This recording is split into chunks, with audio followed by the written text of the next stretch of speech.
Bismillahirrahmanirrahim. Assalamualaikum warahmatullahi wabarakatuh. Waalaikumsalam warahmatullahi wabarakatuh. Sampurasun. Amin. Salam, Om Swastiastu, Namo Buddhaya, salam kebajikan dan salam sejahtera bagi kita semua. Selamat pagi teman-teman semua. Berdirinya kelompok kedua di sini akan memaparkan tentang studi kami mengenai musik tradisional budaya Indonesia yang berisi ada latar belakang, tujuan pembelajaran, pengertian, contoh-contoh, kesimpulan, serta di akhir ada sesi tanya jawab. Perkenalkan, saya Ryan Arkanadeza sebagai moderator atau MC pada presentasi kali ini. Saya Nizar Fazali selaku penyampai materi. Saya Julian Pasha Rupion selaku pembawa materi. Saya Muhammad Abdul Raja Setiaji sebagai pembawa materi. Saya Nil Faradisa sebagai pembawa materi. Saya Tiara Iza Kinanti sebagai pembawa materi. Saya Kaina Dikasipa sebagai pembawa materi.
Oke, langsung saja kita lanjut ke materinya. Selamat mendengarkan.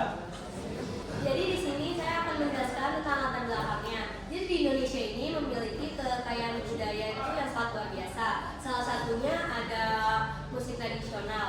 Musik tradisional bukan hanya sekadar hiburan, tapi juga sangat berpartisipasi dalam melestarikan budaya dan identitas bangsa. Kami memilih musik tradisionalnya itu ada tanjidor, ada degung, sama ada reog sebagai objek presentasi kami ini. Kami memilih tiga itu karena mereka itu memiliki tiga keberagaman budaya yang berbeda. Yang satu ada dari Ponorogo, yang satu dari Sunda, sama yang satu itu dari Betawi. Tujuan pembahasan, kami mempresentasikan ini untuk mengetahui dan memahami pengertian dari musik tradisional serta mana lebih dalam mengenai musik tanjidor, degung, dan reog sebagai bagian dari kekayaan budaya Indonesia. Pembahasan ini juga bertujuan untuk menambah wawasan pendengar mengenai asal daerah, fungsi dan ciri khas dari ketiga musik tradisional tersebut. Pengertian musik tradisional. Musik tradisional adalah jenis musik yang tumbuh dan berkembang di suatu daerah tertentu serta diwariskan secara turun-temurun dari generasi ke generasi. Musik ini lahir dari kebiasaan, adat istiadat, serta nilai-nilai yang dianut oleh masyarakat setempat. Baik, untuk yang pertama ada tanjidor dari Betawi. Tanjidor adalah jenis musik tradisional yang berasal dari masyarakat Betawi dan sekitarnya. Musik ini berkembang sejak masa kolonial dan kemudian menyatu dengan kebudayaan lokal Betawi. Seiring waktu, tanjidor menjadi salah satu bentuk kesenian khas Betawi yang dikenal luas oleh masyarakatnya. Lalu, keberadaan tanjidor sering ditemukan dalam pesta pernikahan, hitanan, arak-arakan atau pawai, serta perayaan tertentu. Fungsinya yaitu untuk mempererat hubungan antar warganya. Yang kedua ada degung. Degung adalah jenis musik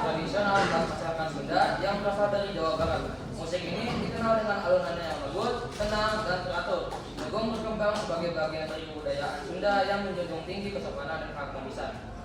Degong biasanya dimainkan saat upacara pernikahan, penyambutan tamu, acara resmi, serta pertunjukan daerah. Selain berfungsi sebagai pengiring acara, degong juga digunakan sebagai sarana hiburan dan media relaksasi. Yang ketiga ada reog dari Ponorogo. Musik reog adalah jenis musik tradisional yang berasal dari Ponorogo, Jawa Timur dan digunakan sebagai pengiring utama dalam pertunjukan seni reog Ponorogo. Musik ini memiliki peranan penting dalam membangun suasana pertunjukan agar terlihat hidup, berani, dan penuh semangat. Musik ini sering ditampilkan dalam acara adat, perayaan hari besar, dan festival budaya sebagai bentuk pelestarian tradisi leluhur. Musik ini berfungsi sebagai pengatur irama gerakan menari serta menambah kesan, gagah, dan dramatis. Tanpa musik reog, pertunjukan tidak akan terasa lengkap karena musik menjadi unsur utama yang menyatukan seluruh bagian pertunjukan. Yang terakhir, kesimpulan. Musik tradisional merupakan salah satu warisan budaya Indonesia yang memiliki nilai penting dalam kehidupan masyarakat. Keberadaannya tidak hanya sebagai sarana hiburan, tetapi juga sebagai bagian dari identitas budaya suatu daerah. Musik tradisional, degong, reog adalah contoh musik tradisional yang mencerminkan keberagaman budaya Indonesia dan juga berperan sebagai hiburan masyarakat yang meriah bagi masyarakat Betawi. Degong menghadirkan suasana lembut dan tenang dalam kehidupan masyarakat Sunda, sedangkan musik reog menjadi pengiring utama pertunjukan reog Ponorogo yang penuh semangat dan keberanian. Oke, sebelum berakhirnya presentasi pada hari ini, saya akan membuka sesi tanya jawab. Untuk kelompok 1 dipersilakan untuk bertanya. Assalamualaikum warahmatullahi wabarakatuh. Perkenalkan, nama saya adalah Putri dari kelompok 1. Izin bertanya, sejauh mana musik tradisional masih mampu membentuk identitas kolektif di tengah budaya global yang sebaik saja? Terima kasih. Selanjutnya untuk kelompok 3 dipersilakan untuk bertanya. Oke, perkenalkan saya Gauti Kiantaru dari kelompok 3. Izin bertanya, kan ini musik tradisional yang tentang budaya di Indonesia. Apakah ini masih efektif untuk membawa budaya Indonesia menuju globalisasi yang lebih luas atau ternyata budaya musik ini tidak terlalu efektif? Terima kasih. Untuk kelompok 4 dipersilakan untuk bertanya. Assalamualaikum warahmatullahi wabarakatuh. Perkenalkan, nama saya Cakrawala Putra, ASL 8. Saya bertanya, sebutkan 5 contoh lagu zaman sekarang yang memakai alat musik tradisional. Izinkan untuk kelompok kami untuk berdiskusi dulu ya. Oke, izinkan kami menjawab untuk pertanyaan kelompok 1 yang akan dijawab oleh Profesor Audin. Oke, terima kasih pertanyaannya dari kelompok 1. Jadi pertanyaannya, sejauh mana musik tradisional membentuk identitas kolektif di tengah budaya global yang sebaik-baik? Jadi jawabannya, musik tradisional masih sangat kuat membentuk identitas kolektif. Justru karena budaya global yang instan menciptakan kerinduan akan akar, makna, dan rasa memiliki. Tantangannya bukan globalisasi itu sendiri, melainkan apakah kita memperlakukan musik tradisional sebagai imban masa lalu atau bahasa hidup untuk masa kini. Saya akan menjawab pertanyaan dari Ataro, bagaimana agar lagu tradisional bisa meluaskan budaya dengan cara menampilkan ke daerah lain, ke negara lain bisa untuk pelajar dan juga untuk media sosial bisa. Baik, lalu saya akan menjawab pertanyaan dari Cakra. 5 lagu zaman sekarang yang memakai alat musik tradisional ya. Jadi yang pertama itu ada lagu Lati, karya Virginius feat. Sarah Fajira. Itu menggunakan gamelan Jawa dan vokal sinten. Lalu yang kedua ada Semesta, karya Raisa, memakai nuansa gamelan Jawa di bagian intro dan aransemen. Lalu yang ketiga ada Sang Dewi, lagunya Liodra, menggunakan instrumen tradisional Jawa yaitu gamelan. Lalu ada Tara, karya Diskoria feat. Rara Sekar, menghadirkan gamelan Jawa dengan sentuhan musik modern. Lalu yang terakhir ada Bali Bagus, karya Nafikula, memakai kendang Bali dan unsur musik tradisional Bali. Terima kasih. Sudah terjawab. Oke, selanjutnya untuk kelompok 5 dipersilakan untuk bertanya. Assalamualaikum warahmatullahi wabarakatuh. Perkenalkan, nama saya Tuhan Berat dari Abdul 4. Saya ingin bertanya, apa dapat jika musik tradisional tidak lagi dilestarikan, dan apakah menurut kalian solusinya itu musik tradisional perlu dimodernisasi?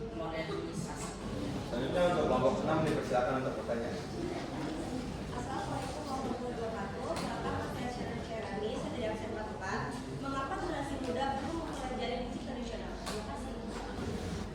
terakhir kelompok 7 dipersilakan untuk bertanya. Assalamualaikum warahmatullahi wabarakatuh. Halo semua. Perkenalkan nama saya Clara Natalia dari kelompok 7, nomor absen 10. Di sini saya izin bertanya ya kelompok 2. Menurut kalian, ini aku minta pendapat kelompok kalian. Bagaimana sih kan di model zaman sekarang banyak nih lagu-lagu atau musik tradisional yang dijadiin DJ ya? Iya nggak sih? Iya kan? Yang dijadiin kayak koplo. Padahal kan seharusnya alat musik tradisional itu kan harusnya kita lestarikan, bukannya seharusnya malah dijadikan hal yang dijadiin DJ lalu dipersalahgunakan di tempat-tempat yang seharusnya tidak memakai alat musik tradisional gitu. Sekian dari saya. Assalamualaikum warahmatullahi wabarakatuh. Izinkan untuk kelompok kami didiskusikan. Devi, izin menjawab. Tadi pertanyaannya, apa dampak jika musik tradisional tidak dilestarikan dan fungsi untuk dimodernisasi? Jawabannya yaitu, dampak jika musik tradisional tidak dilestarikan, musik tradisional bisa punah, identitas budaya hilang, dan generasi muda tidak mengenal budaya dan daerahnya. Fungsi dimodernisasi agar musik tradisional tetap diminati untuk mengikuti perkembangan zaman dan tetap dilestarikan. Apa saya terjawab? Jadi di sini saya akan menjawab pertanyaan dari Nasya. Mengapa generasi muda perlu mempelajari musik tradisional? Jadi kita perlu mempelajari itu biar musik tradisionalnya itu juga nggak punah. Jadi kita sekalian melestarikannya gitu. Oke, Nasya. Untuk menjawab pertanyaan terakhir yaitu dari Clara, bagaimana di zaman sekarang kan banyak ya yang menjadikan banyak musik menjadi koplo, DJ, terus kayak disalahgunakan gitu, perkaranya disalahgunakan.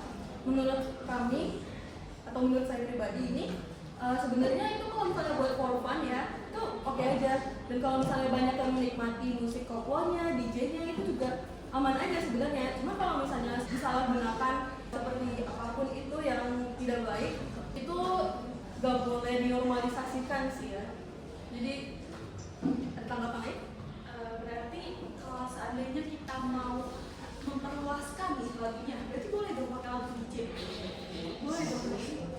Sebenarnya kalau misalnya begitu sih, kalau dari pengalaman pribadi aku, biasanya kalau lagu di DJ-in itu tuh banyak juga yang nyari lagu aslinya apa. Jadi tuh bisa juga sekalian menyebarluaskan lagu kita sendiri gitu. Udah, oke, thank you. Terima kasih Clara. Sekian dari pemaparan materi dari kelompok kami, kurang lebihnya mohon maaf. Wassalamualaikum warahmatullahi wabarakatuh.